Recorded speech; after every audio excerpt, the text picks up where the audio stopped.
कल्याण भावनाओं का उत्थान होता है, जो कल्याण रूप एवं अतिशय करुणामय है, जिनकी वास्तविकता को कोई नहीं जान पाया, परंतु उनके हर रूप में स्वयं को समर्पित किया। उन अत्यंत शुभ स्वरूप भगवान शिव को हम सादर नमन करते हैं। हम नमन करते हैं देवाधिदेव महादेव को, जो कैलाश पर्वत पर विराजमान है, जिनका मस्तक चंद्रमा से अलंकृत एवं देह सुंदर सर्पों की माला से भूषित है, जिनके माथे पर विद्यमान 3 नेत्र सूर्य, चंद्रमा और अग्नि है। बाघ की खाल अपने तन पर ओढ़े हुए जो ध्यान में मग्न है, जो सभी शक्तियों से ऊपर है, जो शाश्वत है, जो शुद्ध है, जो इस ब्रह्मांड के स्वामी है, उन कल्याणकारी शिव को हमारा कोटि कोटि नमन। पौराणिक कथाओं के अनुसार सृष्टि की उत्पत्ति भगवान शिव की ही देन है। जब ब्रह्मा जी मैथुनी सृष्टि उत्पन्न करने में असमर्थ हुए, तब उन्होंने परम परमेश्वर शिव को प्रसन्न करने हेतु घोर तप किया। ब्रह्मा जी के तप से प्रसन्न हो देवाधिदेव शंकर पराशक्ति शिवा के साथ उनके समक्ष एक नए रूप में प्रकट हुए।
चंपा पुष्पों सी गौरी जी विद्यमान है, तो वहीं आधे शरीर में कपूर के समान गौर जी यानी भगवान शंकर सुशोभित है। जहां एक ओर शंकर जी जटा धारण किए हुए हैं, तो वहीं दूसरी ओर गौरी जी के सुंदर केशपाश सुशोभित हो रहे हैं।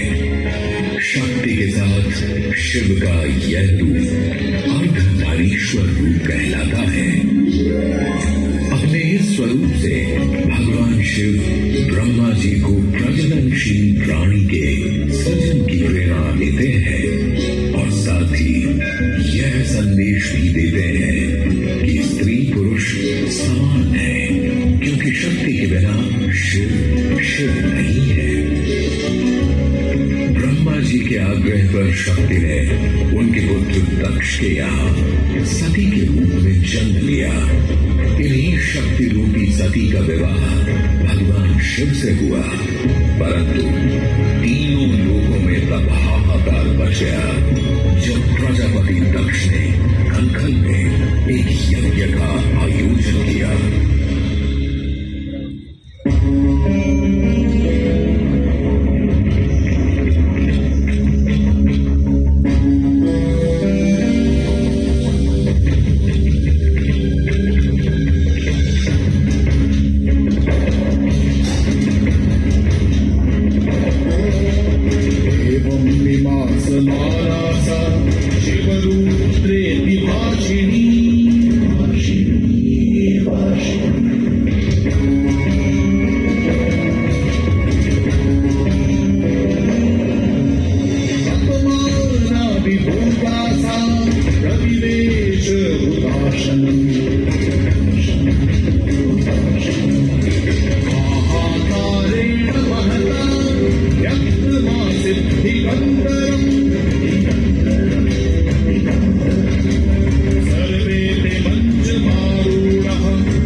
शिव शंभु को प्रजापति दक्ष ने यज्ञ में आमंत्रित नहीं किया था।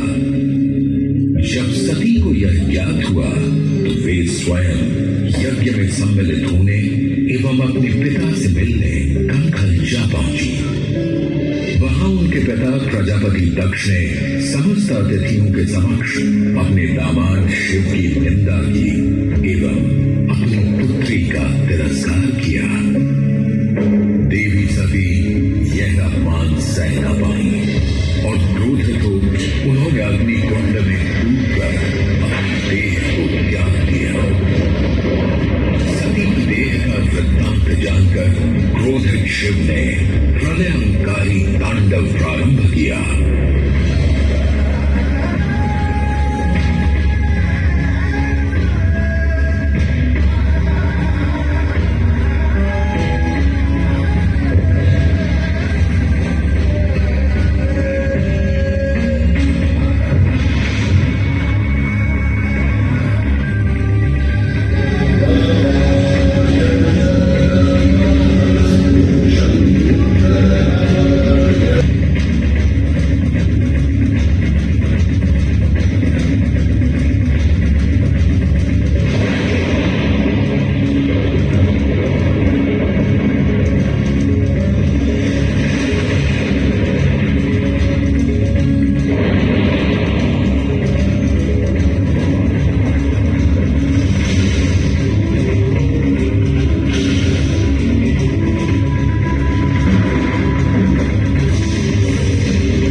ययो देवै परिवृतः शैलराज पुरं प्रति पाणिग्रहार्थं शम्भु च आनयध्वं स्वानन्दिनम्। शुभ मुहूर्त की घड़ी आई। सभी देवतागण भगवान शिव को मंडप की ओर ले गए। सभी देवतागण के साथ उनकी अर्धांगिनियां भी वहां उपस्थित थी। भगवान विष्णु के आग्रह करने पर रुद्र ने अपना दिव्य रूप धारण किया था। चारों ओर देवताओं से घिरे हुए देवों के देव महादेव सभी आभूषणों से सुसज्जित थे। करोड़ों सूर्यों के समान तेजस्वी भगवान शिव ने सुंदर रत्नमय मुकुट धारण कर रखा था। कंठ में हार आदि सुंदर आभूषण शोभा दे रहे थे। सुंदर कड़े और बाजूबंद उनकी भुजाओं को विभूषित कर रहे थे। अग्नि के समान निर्मल एवं अनुपम, अत्यंत सूक्ष्म, मनोहर एवं बहुमूल्य युगल वस्त्र से उनकी बड़ी शोभा हो रही थी। ऐसे मनोहर, सुंदर, गुणवान जमाता को अपने समक्ष देख हिमवान और मैनावती अपनी पुत्री के लिए अत्यंत प्रसन्न थे।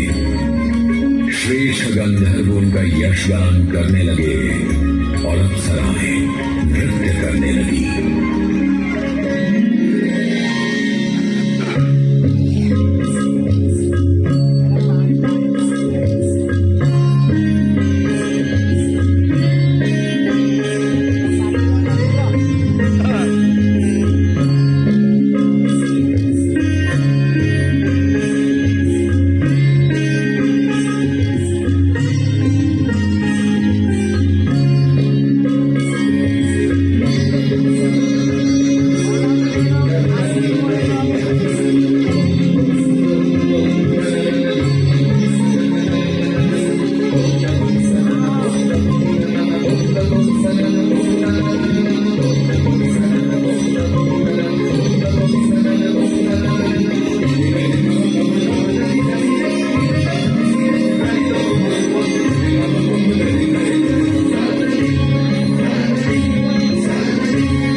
शिव शंभु को भोले उनकी सादगी एवं सरलता के लिए कहा जाता है।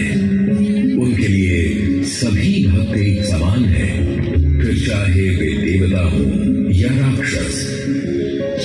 जहां रावण ने घोर तपस्या कर भगवान शिव से अनेक वरदान प्राप्त किए, तो वहीं उसी अहंकारी रावण का सर्वनाश करने हेतु श्री राम की आराधना को भी शिव ने स्वीकार किया। श्री राम ने शिव की पूजा अर्चना हेतु अनेक स्थानों पर शिवलिंग की स्थापना की, जिनमें से एक प्रमुख ज्योतिर्लिंग रामेश्वरम में स्थापित है। शिव की कृपा से इस ज्योतिर्लिंग का नाम श्री राम के ही नाम से शुरू होता है। रामेश्वरम हो या रामलिंगेश्वर, इनमें श्री राम और देवाधिदेव महादेव दोनों का वास होता है। यह रामलिंगेश्वर उद्यान शायद उसी कड़ी का एक हिस्सा है, जहां श्री राम के साथ महादेव की भी असीम कृपा विद्यमान है। हम सदैव तीनों लोकों के स्वामी भगवान शिव को सादर नमन करते हैं और गोस्वामी तुलसीदास जी द्वारा निर्मित स्तोत्र से उनकी वंदना करते हैं।